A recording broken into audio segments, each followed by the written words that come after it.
काम क्रोध का पूर्ण समाप्ति संभव है और क्या आप काम से मुक्त हैं? बोले परम प्रभु परमेश्वर की।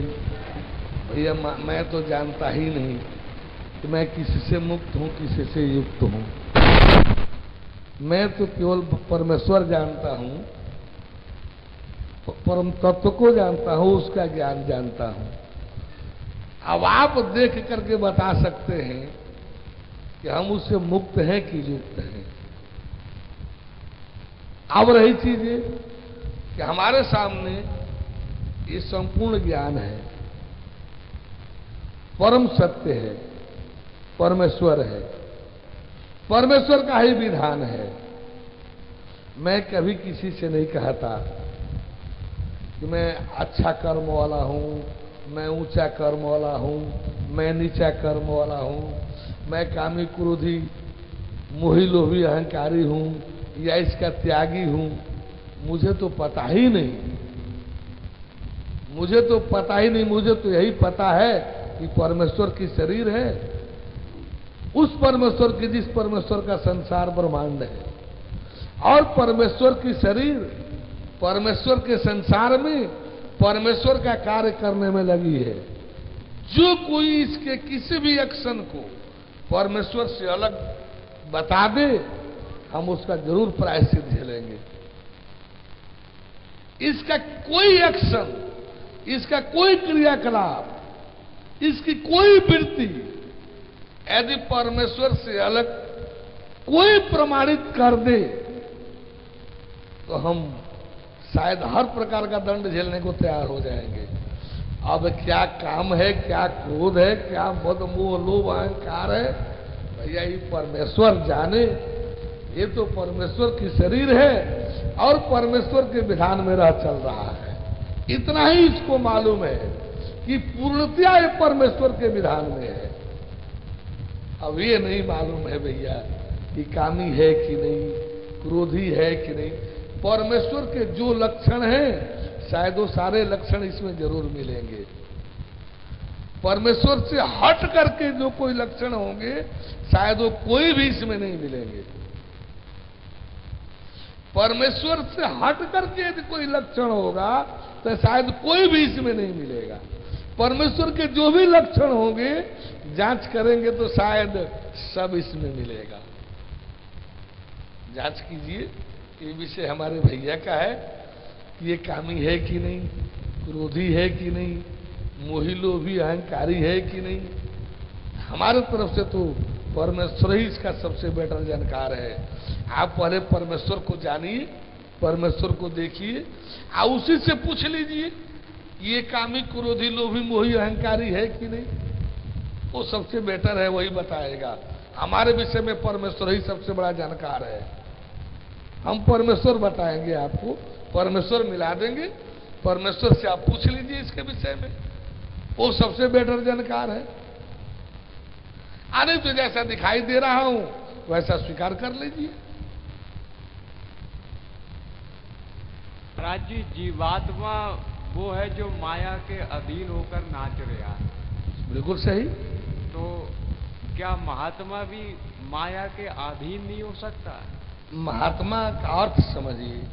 असल में जो जीवात्मा भी नहीं है वो अपने को महात्मा कहलाने लगा है। इसलिए महात्मा का वास्तविक अर्थ भाव बदल गया है। एक समय था जब हीरो टाइटल मिलती थी बहादुर राजाओं को।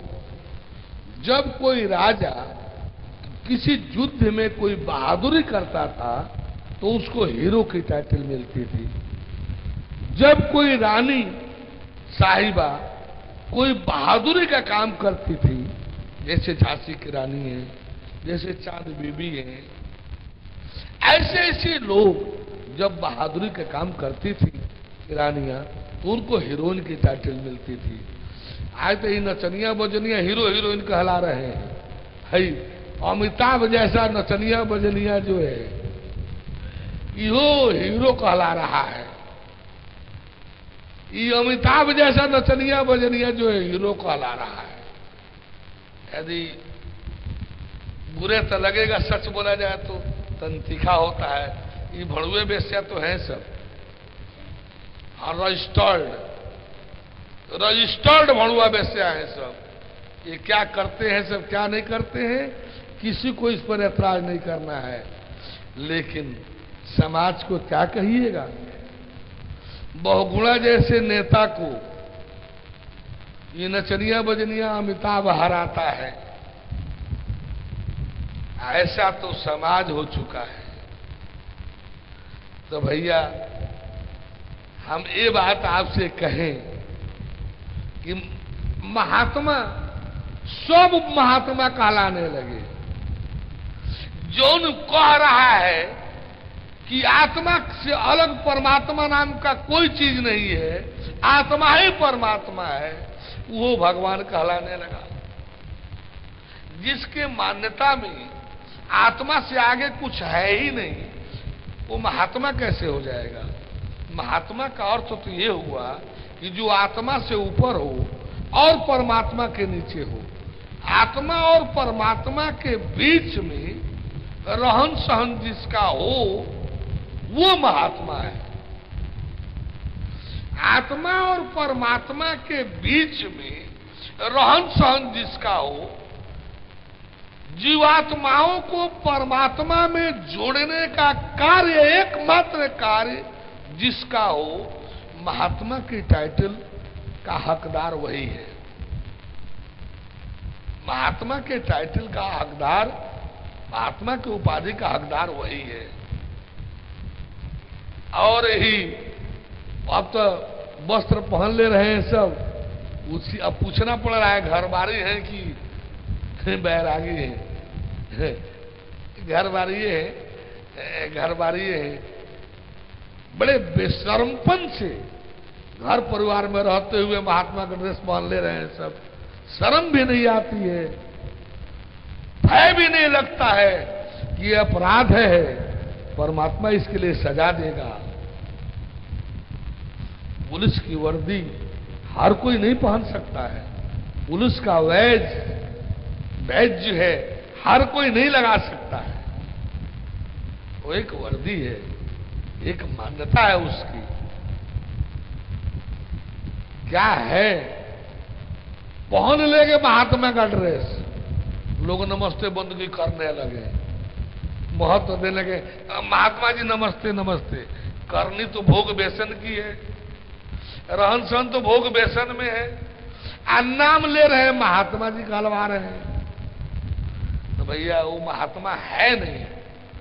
महात्मा की स्थिति आत्मा और परमात्मा के बीच में जो रहने वाले हैं, जो स्वयं में अपने आप को आत्मा की स्थिति में देख रहे हो कि मेरा ये मैं आत्मा है, मेरा अस्तित्व आत्मा है और परमात्मा में लगा हुआ है, परमात्मा मैं है, और अन्य जीवात्माओं को, जीवों को परमात्मा में लगाने में लगा है।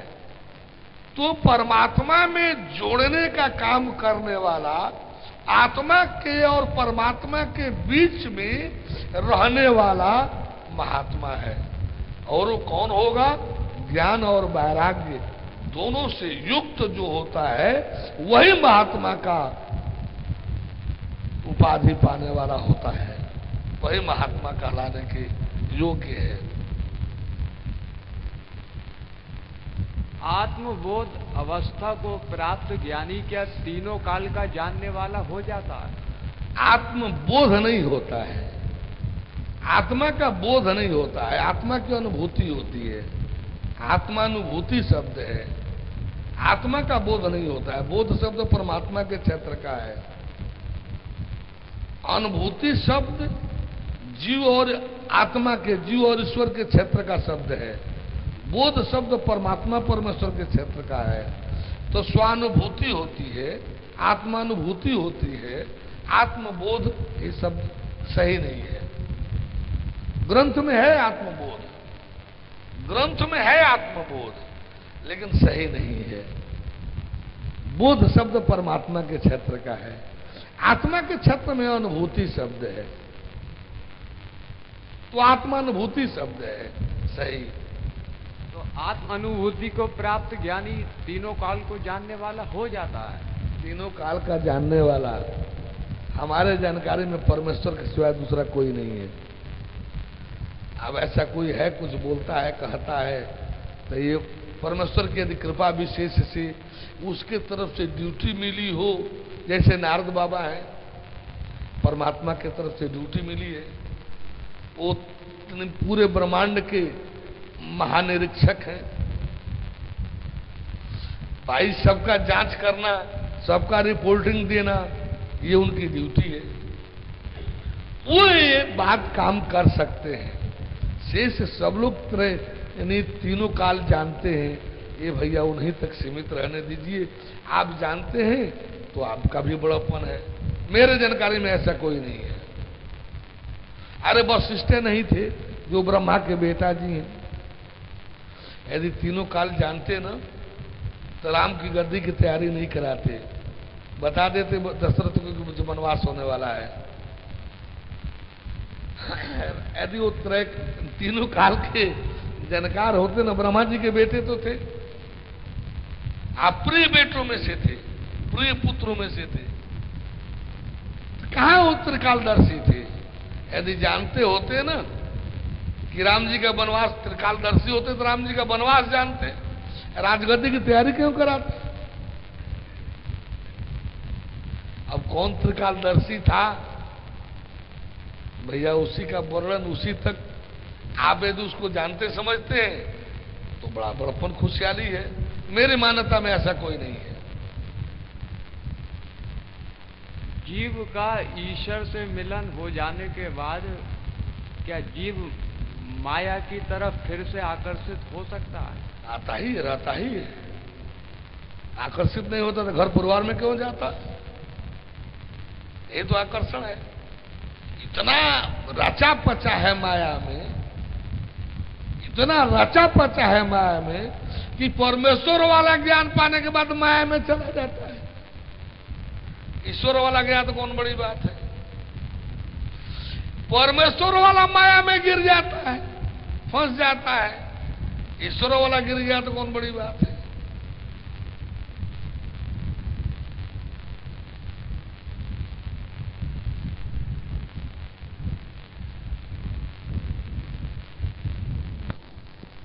माया के क्षेत्र में जाएगा, माया उसको आकर्षित करेगी। परमेश्वर वाला परमेश्वर का ज्ञान प्राप्त करके यदि माया के क्षेत्र में जा रहा है तो माया सबसे पहले उसका ज्ञान सीज कर लेगी, सीज करके परमेश्वर को वापस कर देगी और उसको आसुरी वृत्ति में डाल देगी। अब उसको कामनी कांचन ही सर्वे सर्वा दिखाई देने लगेगा। परमेश्वर भी फीका पड़ने लगेगा, कामनी ही कांचन। अब रुपया पैसा बीबी बच्चा, रुपया पैसा बीबी बच्चा, उस पतित को नीच को यही दिखाई देने लगेगा। वो नराधम हो जाता है, वो दुष्कर्मी हो जाता है, उसको बीबी बच्चा धन दौलत दिखाई देने लगता है। जब ज्ञानी की ये स्थिति है तो ईश्वर को तो ईश्वर ही को माया अपने झपेटा में ले लेती है। ईश्वर के जानकार को ले लिया तो कौन बड़ी बात है? ईश्वर का दर्शन करने वाले को ले लिया तो कौन बड़ी बात है? ईश्वर साक्षात ईश्वर भी यदि माया के क्षेत्र में प्रवेश करेगा तो उसको भी माया सबसे पहले झपटा मार करके जीव रूप में परिवर्तित कर देती है, फिर नचाने लगती है। उसको तो परिवर्तित करके नचाने लगती है, लेकिन परमेश्वर वाले को परिवर्तित नहीं कर सकती। इसलिए सबसे पहले ज्ञान को सींच करके परमेश्वर को वापस करती है और तत्पश्चात ईश्वर ज्ञान जब सीज हो गया तो फिर जीव हो गया, जीव हो गया तो फिर अपराधी जीव हो गया कि परमेश्वर को पाकर के माया में क्यों आया, तो तुरंत आसुरी वृत्ति में डाल दिया। जाए अब तू कामनी कांचन भोग, तुम अधम है, तुम नीच है, तुम परमेश्वर को छोड़कर माया के क्षेत्र में आता है, तुम परमेश्वर छोड़कर माया के क्षेत्र में आता है, तुम नराधम है, तुम नीच पतित है, दुष्कर्मी है, जा आसुरी स्थिति में जा और जन्मांतर तक, करोड़ों जन्मों तक तड़प। यही तो है गीता का प्रमाण, यही तो है क्या कहा कृष्ण जी ने? दो, अब तो लंबा हो जाएगा प्रकरण। माया भृत ज्ञान आसुर भाव माश्रिता। ज्ञानी भी यदि जाएगा माया क्षेत्र में तो माया सबसे पहले ज्ञान को अभृत करके वापस करेगी और उसको आसुरी भाव में डाल देगी। जा तू भोग कामनी कांचन, असुर हो जा तू, और बीबी बच्चा कामनी कांचन भोग। तेरा भविष्य बर्बाद हो गया क्योंकि तुम नराधम है। बोलेंगे तो फिर समय लग जाएगा। कल दिन में दोनों श्लोक रख करके सबके बीच में बतला देंगे। अभी इतना ही रखिए। सब संसार चला रहा है, सब संसार बना रहा है, सब उसी में समाया है। काहे के लिए बना रहा है? खेलने के लिए अपने। परमेश्वर खेलता है क्या? खूब खेलता है, तो खेलता ही तो है, और क्या करता है? कभी सास ने एक मिनट, परमेश्वर को कोई और काम धाम है क्या? न उसका कोई नौकरी है, न कोई चाकरी है, न कोई खेती है, न कोई बारी है, न कोई और कोई काम ही नहीं परमेश्वर का है। खेलना ही तो काम है और सदा खेलता रहता है। परम पिता परमेश्वर साकार है, निराकार है। निराकार भी है, साकार भी है। निराकार साकार दोनों से परे भी है। शास्त्र वेद सच है या झूठ? सच भी है, झूठ भी है। झूठ भी है, सच भी है, क्योंकि वो संपूर्ण है। झूठ का भी वर्णन उसमें है, सच का भी वर्णन उसमें है। सच भी है, झूठ भी है। कोई ग्रंथ पूर्णतया सत्य भी नहीं है और कोई ग्रंथ पूर्णतया झूठ भी नहीं है। ग्रंथ जो लिखा गया वो ग्रंथ में ग्रंथ के लिए थोड़ा लिखा गया कि मैं ग्रंथ हूँ, सच हूँ, झूठ हूँ। वो तो संसारिक के लिए सच झूठ लिखा गया। ग्रंथ सच है या झूठ? ग्रंथ में सच भी है और झूठ भी है। मैं नहीं महाराज जी, ग्रंथ सच है या झूठ? ये संसार है, ये परमपिता में संसार बना दिया और संसार में जीव है, संसार में ईश्वर है, सब उसी का है। तो फिर ढूंढना किसको है जब सब उसी का है? जब ये सब हमारे हैं तो हमें किसका पता लगाना है भाई? अब वो ज्योति स्वरूप है, वो साकार भी है, तो साकार कैसा है? तो वो कृष्ण के रूप में वो परम पिता बन के आता है। तो वो कृष्ण भी नहीं जान रहे, वो अर्जुन भी नहीं जान रहे। अर्जुन को चतुर्भुज रूप दिखाया तो अर्जुन ने क्या कहा कि मेरा मोह भंग हुआ। ये कहा किसी ने कहा कि पिता है, उसको भी जनता नहीं समझ पा रही, पब्लिक नहीं समझ पा रही, जीव नहीं समझ पा रहा। उस परम पिता परमेश्वर को ईश्वर नहीं समझ पा रहा, आत्मा नहीं समझ पा रही, जीव नहीं समझ पा रहा। और ये गोपियां क्या समझ के उन पे लगाव था? गोपियां उनकी प्रेमिकाएं थी। मेरे सद्गुरु आके मिल जा मुझे, हम अनाथों का कोई सहारा नहीं।